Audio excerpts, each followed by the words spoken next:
Haring Lipaos, no? So, yan, simulan na natin, kaibigan. Okay po. So, yan. Ito. Yan mo natin yung camera natin. Umamin ng Marcos Jr. Dalawang inamin niya, in fairness, no? Na unang-una, kaya natalo ang alyansa dahil unang-una ay napakatindi ng politika. Tama siya roon. At pangalawa, hindi Politika nararamdaman ng taong bayan yung serbisyo na nanggagaling sa gobyerno. Tama rin siya doon. Now, alam naman pala niya ang dahilan. Unang-una, masyadong politika. Sino ba na politika? Di ba? Sila.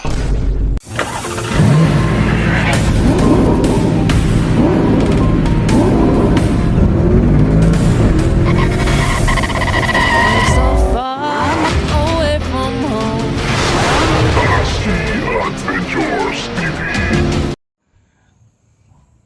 So yan, sa mapagpalang araw po sa atin, tol. So muli nagbabalik, no, Tatsuki Adventures TV. So nandito na, tol, yung gagawin natin na reaction video, no, first video natin sa reaction. So syempre kasama natin, no, si Haring Lipaos. So nandyan lang sa paligid, tol. Kung nakikita nyo, kaya na po yung bahala, no, sa mga third eye dyan. So siya po yung kasama natin ngayon, tol, na gagawa ng reaction video. So yan, tingnan natin kung ano yung tanongin natin kung ano yung masabi niya sa mga video, no, na mapapanood niya sa ating video ngayon. So yan, bago ang lahat, shoutout ko po sa lahat ng mga nanonood ngayon, mga sumusuporta sa amin na mula noon hanggang ngayon nandito pa rin. So yan, kahit iba na yung natin, mga video ngayon, nandyan pa rin kayo, no. So yan, tol, simulan na natin, no, dito sa issue ng isang malaking tao, no. So papakita natin sa screen para maano ni Haring Lipaos, no. So yan, simulan na natin, kaibigan. Okay po. So yan. Ito. Yan mo natin yung camera natin. So yan. Okay na yung camera. So panoorin natin, kaibigan. Magandang umaga po sa inyong lahat, ha? Nako, magandang Huwebes po sa inyong lahat, no? Magandang umaga daw, kaibigan, at magandang Huwebes daw. Huwebes pa pala tong video na ito. Ngayon, ano nang araw ngayon? Biyernes na.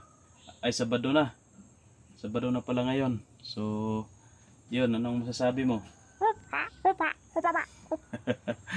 So, ayan, panoorin natin. At pasensya na kayo, ha? Kapon hindi ako nakapag-live kasi medyo masama ang pakiramdam. At ngayon... So, yan, tol, no? Si ano pala to? Si ano pala to, kaibigan? Attorney Harry Roque. Ito yung natin download natin na video. Medyo interesting kasi ito yung nangyayari sa bansa natin ngayon, yung sinasabi niya. So hindi tayo dito, tol, ha. Hindi tayo pro, hindi tayo anti. Sana Neutral lang tayo. So kung may mga video kayo na maisuggest na pwede natin gawa ng reaction, yung walang kwentang reaction. So iwan ko kung walang kwentang reaction ba to yung reaction namin ni kaibigan, no, Haring Lipaos. Ano lang to, tol, mga sariling opinion lang. So yan, wala po tayong pinapatamaan dito. Mga video kahit yung i-upload natin. Ito simula lang video natin to. So yan, si Atty. Harry Roque po ito, kaibigan. Sige po. Sana mas maaga tayo nag-susbox Panoorin hour. natin. Bakit po? Abay, talagang atag na atag ako mag-susbox hour. Dahil ang Marcos Jr. ang nagsabi, nag-utos ng courtesy resignation sa lahat ng kanyang mga miyembro ng gabinete. Now, balikan natin. So yan, kaibigan, sabi niya, yung presidente yan, alam mo naman yan. Si Ferdinand Marcos Jr. So pinag-resign daw niya yung yung cabinet member niya. So natin, pakinggan muna natin. Bakit ba siya nag-utos ng mass resignation? Well, yan po ay dahil sa pagkatalo ng alyansa. Lilima lang ang napanalo ng Marcos Jr. Meron pang dalawa doon na humiwalay na sa kanila, yung Amy Marcos at saka Camille Villar, no? So, yun, natalo pala. Di, may lumusot na 5 Sana no, sa kapartido no, na inendorso ng Pangulong Marcos.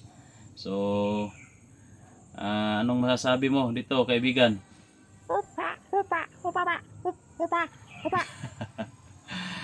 So, ayun tol, panoorin daw muna natin yung video para malaman daw niya kung ano yung ano yung detalye ng video, no. So, ayan, panoorin mo natin tol. Sabihin palpak at wala dun sa PFP na mga members na sa kanyang partido ang nanalo. Natalo po yung 3 PFP. Tapos, umamin ng Marcos Jr. Dalawang inamin niya in fairness. No? Na unang-una, kaya natalo ang alyansa dahil unang-una ay napakatindi ng politika. Tama siya ron. At pangalawa, hindi Politika nararamdaman ng taong bayan yung serbisyo na nanggagaling sa gobyerno. Tama rin siya doon. Now, alam naman pala niya ang dahilan. Unang-una, masyadong politika. Sino ba namulitika? Di ba? Sila. Namulitika sila dahil napakaaga nilang nagnasa na magkaroon ng Marcos Forever na tinangka nilang si Raida, itong si Inday Sara Duterte. Sino ngayon nagsisisihin sa sobrang pamumulitika? Walang iba kundi ang Marcos Jr. administration. So, yan, tol, si Attorney Harry Roque, pro Duterte ito. So, matagal na tong naglilingkod ito sa mga Duterte. Sana No? Katunayan, nandoon ito ngayon sa Dahig. Sumusuporta doon kay Tatay Digong, no? Dating Pangulo. Si Rodrigo Roa Duterte, dating Pangulo ng Pilipinas. At ito si Attorney Harry Roque tol, kaya to nandoon kasi sumusuporta nga, pero sa ibang reason nagtago po ito tol, nagtago, no, kasi may kinakaharap to na kaso dito sa ating bansa. So yan kaibigan, anong masasabi mo?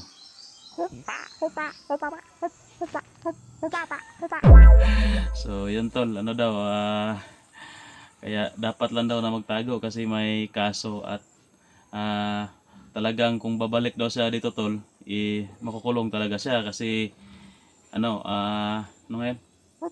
Oo, kalaban niya yung administrasyon. So talagang ipakukulong siya talaga. So panoorin mo natin kaibigan. Sisihin niya ang sarili niya unang-una. Marami kasi nagsasabi, hindi, si Lisa Tanasian at saka si Tambaluslos. Siyang presidente, bakit niya ibabalik ang sisi sa iba? Siyang presidente, he is the one in command. The buck stops with him. Kung hindi niya makontrol ang sariling misis niya, hindi niya makontrol ang sariling pinsan niya, paano niya mapapatakbo ang taong bayan? Paano niya mapapatakbo ang Republic of the Philippines?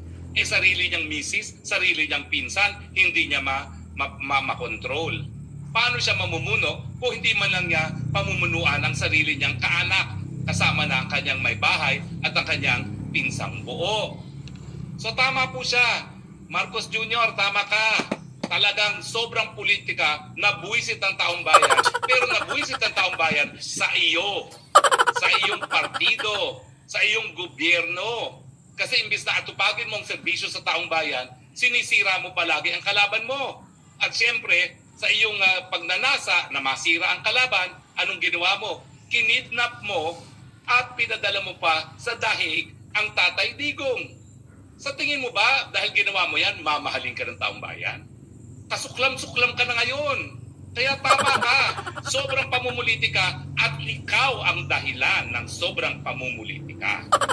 So yun, sobrang tapang talaga tong si Attorney Harry Roque. Sana Kasi alam niya kasi niya yung batas, abogado to.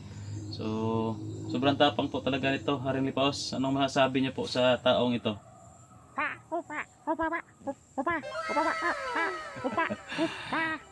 So yun tol, sabi sa atin ni kaibigan, sana may mag-translate sa atin dyan. Sobrang hindi po ba pwede kaibigan maintindihan nila yung sinasabi ninyo para hindi na ako mag-translate? Okay. So yun tol, hindi daw pwede kung hindi niya mabasbasan. kailangan daw niyang basbasan bago makaintindi sa mga sinasabi niya. So sabi niya tol na ito daw si may punto naman daw no si Attorney Harry Roque, kasi nga sa nangyayari sa bansa natin, sa daigdig natin, particular dito sa bansa natin. So panoorin mo natin kaibigan. Pangalawa, hindi raw ramdam ng taong bayan ang serbisyo ng gobyerno. Tama ka talaga. Kasi sa katutak na ayudang pinamimigay mo, merong akap, merong tupad, merong AIX. Sana Ginagamit all. lang naman yan at kinukurakot ng mga politiko na mga kaalyado mo. At wag mong sabihin hindi mo alam yan na hindi nakakarating sa taong bayan yan. Talaga namang binibili mo ang loyalty ng mga kongresista. Nako. Anong sabi ni Toby Tiangco? Karamihan ng pumirma dyan sa impeachment na yan, pumirma lamang dahil dun sa mga ayuda na makukuha nila, na alam nila na hindi naman makakarating sa kanilang mga constituents. Sabihin na natin makarating, vote buying kasi yan. Tapos pagyayabang nyo, 105 members of the Lakas Party vote. Ulol! Paano hindi mananalo yung mga yan sa katutak na ayuda ang pinamigay? Pati ang EU nagsabi na yung ayuda na yan ay vote buying. O bakit hindi mo sinasagot hanggang ngayon ang EU? Diba? So talagang So, hindi mararamdaman. Di ko alam tol kung ano yung iyo.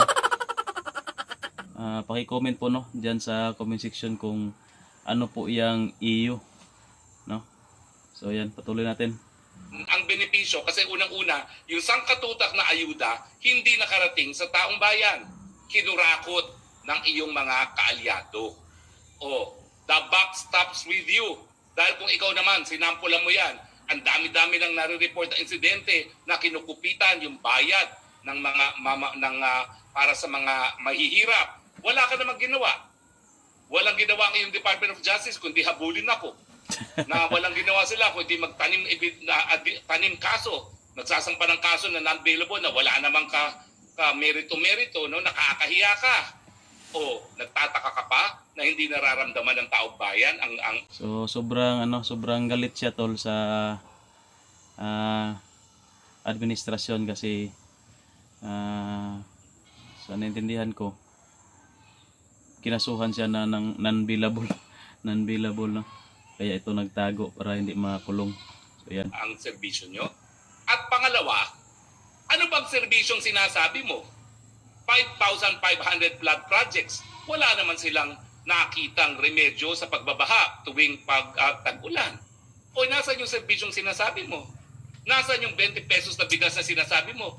Nag 20 pesos ka nga ilang araw bago mag-eleksyon. Obvious na yung 20 pesos na yan, pang-eleksyon lamang. So siguro tol sa ibang lugar meron, no? Meron ba kaibigan sa ibang lugar? Tag 20 kilos na bugas. Oh, meron daw. Sana all. Nag-iisip pa si Haring Lipaos. So kahapon bumili ako ng bigas tol doon sa bayan. Hindi lang ako naka-picture, naka-video ng mga price nila doon. So yung kilo ng bigas nasa 48, 50, 52.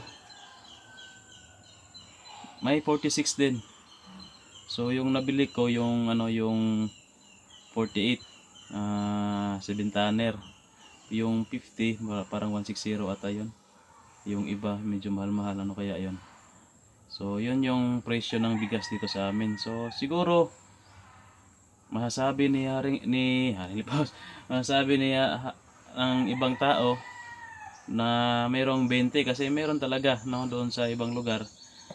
Merong napapabalita na tag 20 per kilo yung bigas, pero dito sa amin hindi yan umabot no to sa Mindanao.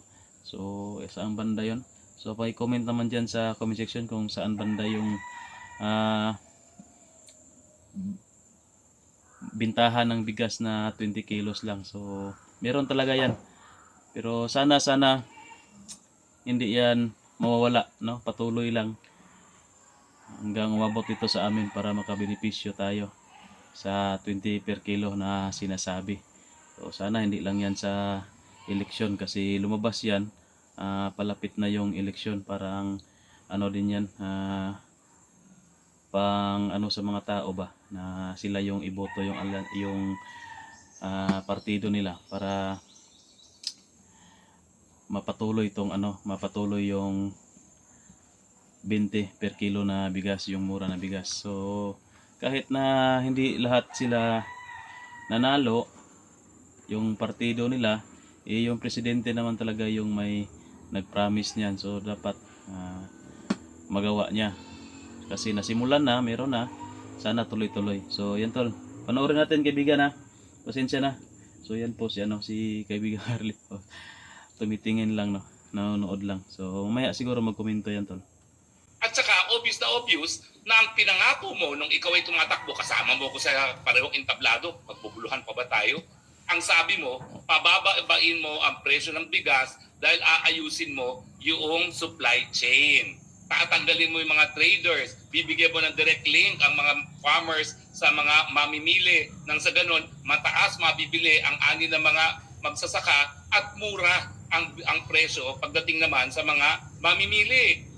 Anong ginawa mo? Bumili ka ng mahal, ibinenta mo ng mura. Kita mo, isang araw lang napatupad.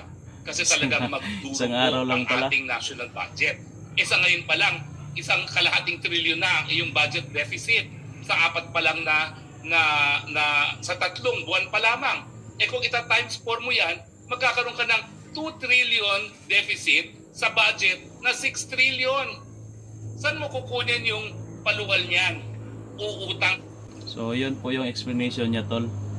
Kasi yung gobyerno yung gumastos para bumaba yung presyo ng bigas. So budget pa rin sa gobyerno yung kinuha. So yun, isang araw lang daw. So panoorin natin. Na naman, tataas na naman ang interest rates. Hindi na naman makakanegosyo mga negosyante. Lagot na naman yung mga may utang sa kanilang bahay at sa kanilang mga sasakyan. At ang pinakamasama pa dyan, kapag talagang wala nang mautangan, mawawalan ng balurang piso. Pag nawalan ng balurang piso, taas na naman ang presyo ng langis at petrolyo. Taas na naman ang presyo ng mga bilihin kasama ng pagkain. Dahil alam naman natin na pag tumaas ang presyo ng gasolina, talagang ang pagkain ay tumataas din. Dahil lahat ng pagkain, kinakailangan madala galing doon sa kabukiran papunta ng merkado. So tama ka, hindi nararamdaman kasi wala kang serbisyong binibigay. Nangako ka, 1 milyong pabahay kada Grabe taon. yun, 3 taon ka na. Nasaan ang 3 milyong mga pabahay mo? Malinaw na malinaw mong pangako yan. 1 milyon kada taon na pabahay. Nasaan? Gaya ng 20 pesos na bigas, nakaukit sa tubig, nakasulat sa hangin. Yun. So hindi lang po hindi ramdam, Grabe yun, wala kang serbisyong ibinigay. Meron naman siguro. Bukod pa Grabe. dyan, ano 3 nangyari taon wala. sa ating peace and order? Balik na naman ang mga krimen. Takot na naman ang mga mayayamang mga Filipino-Chinese na lumabas sa kanilang mga pamamahay dahil nawala na ang takot sa puso at isipan ng mga kriminal. So isa din yan tol no, na bumalik na talaga yung mga krimen. Unang-una yung droga tol no. Pansin na talaga natin na marami na talagang nangyayari na yung kaso ng rape, kaso ng patayan, nakawan. So yun, parang yung mga tao doon sa yung mga gumagamit ba ng droga, talagang talaga yung utak nila no? Yung sinasabi nila na anong tawag doon, bangag yung bangag na talaga, wala nang matinong pag-iisip ba, kaya nangyayari yan. Droga tol yung ugat dyan, at syempre kahirapan din kasi yung iba dyan ginawa ng negosyo yung droga kasi walang ibang hanap buhay ba, at gusto ng mas madali, mabilis na kitaan. So yan, unang-una yan po tol no, yung peace and order ngayon hindi kagaya dati na tama tong sabi ni Atty. Harry Roque na noon yung isip ng tao noon takot no, takot magbenta, takot gumamit, Parang ganun ba? Kasi yun sa pamumuno no ng dating administrasyon. Pero ngayon, ano na talaga, nawala, tama to, nawala na yung takot. Kaya bumalik na naman. So iba-iba yung iba-iba yung pamumuno no kasi dati yun. Ngayon yan. So iba-ibang pamumuno kasi iba-ibang tao. Kaya yan yung nangyayari. May kaibahan talaga. Pero syempre, hindi tayo pwede maghusga tol. Kasi tao lang din po no. So yan. Panoorin natin. Kaibigan, nandyan pa po ba kayo kaibigan? Bakit kayo nakatulala? Puti kamay. Panoorin lang natin. Kasi ang dami, sarili mong angkan, sarili mong mga kaibigan, sila ang kriminal. Winasak mo ang pagiging profesional ng kapulisan. Anong nangyari? Ginawa mong private army ang kapulisan. Ginamit mo para habulin lahat ng iyong mga kalaban. Kibuloy, Harry Roque, Duterte. Nakita mo ba yung asta ng Torre doon sa Villamor Air Base? Hindi ba para siyang private army at hindi profesional na sundalo? Meron pa siyang pahatak-hatak sa isang dating presidente na abogado? So yan, Anong isa rin yan. pinararating niya? Tapos, aamin-amin siya, maaamin naman at talagang inamin naman niya na hindi sang-ayon sa tamang proseso ang pagkuha nila kay Tatay Digong. And yet, akala mo kung ang umasta naghaharing uri. Pwede ba yan? So huy, tama ka, hindi ramdam. Pero hindi ramdam kasi wala kang serbisyong binibigay. Diba? So yun, nandito tayo tol, no? Nakamasid din tayo sa paligid yan. I-back cam natin. So yan. Yan yung pa rin tayo kahit nag reaction video tayo dito tol. Pinanood natin. Nagmasid-masid pa rin tayo sa paligid. Ayan, kitang-kita yan. Tsaka maramdaman naman natin yan kung may papalapit. At hindi yan makakapasok agad kasi may barcode, so safety pa rin tayo tol. So yan, tuloy natin yung reaction video. So siyempre nandito naman si kaibigang Haring Lipaos. Mapoproteksyonan pa rin niya tayo, double protection to kung sakasakali na may lulusob kaibigan ba yung dati natin na mga kaaway. Oo. So yun, malayo na pala tol. Malayo na yung nilipatan nila, Commander Sipsip. At sabi ni kaibigang Haring Lipaos, maramdaman din niya kung may tao sa paligid na paparating or papalapit dito. So yan kaibigan, maraming salamat. Panoorin natin. Ha? Sige. So ituloy-tuloy na natin ito tol. Now, matapos nating mapagdiskusuhan yung mga tamang sinabi ni Presidente na unang-una, ayaw na ng Pilipino sa masyadong politika na siya rin ang namumulitika at hindi nararamdamang serbisyo, kaya nga lang, kasi wala siyang serbisyong binibigay sa mga kalye ha. 1 trillion ang budget ng DPWH. Ang pangit-pangit ng mga kalye, nagko-collapse pa mga tulay. Mahiya ka nga. Ano ba yan? Tapos sasabihin mo hindi nararamdaman. Wala kasing serbisyo. Iba yun. Sa walang serbisyo, sa hindi nararamdaman. Yung walang serbisyo, may ginagawa ka. Pero sa totoo, sa 3 taon, wala kang ginawa. Grabe O yan. ngayon, pinagre-resign mo mga gabinete mo. Eh bakit gabinete mo pinagre-resign? Di ba ikaw din naging gabinete? O, nag-resign ka nga. Pero may nagkaroon ba ng pagbabago? Wala. Ikaw ang dahilan kung bakit nagtaas ang presyo ng bigas nung ikaw ay kalihim ng Secretary ng Department of Agriculture. Ikaw ang dahilan kung bakit naging napakamahal ng So yun, dati pala si Marcos Jr. na kalihim, no? Ng yun? Ang sabi nun? Kalihim ng Department of Agriculture. So yun, no? onions, no? Ikaw ang Yung dahilan onions na din. kung bakit napakamahal din ang presyo ng Minsan tomatoes. nagmahal din yan. At ngayon, nag-i-import na tayo ng lahat, pati isda. Ikaw ang dahilan.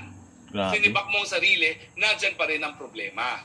Grabe Ang yun. tanong ko, ano ba ang tingin mo? Ang tingin mo ba, walang serbisyong nabibigay ang gobyerno mo dahil sa mga kalihim mo? Hindi. Walang serbisyong naibibigay dahil ikaw ang problema.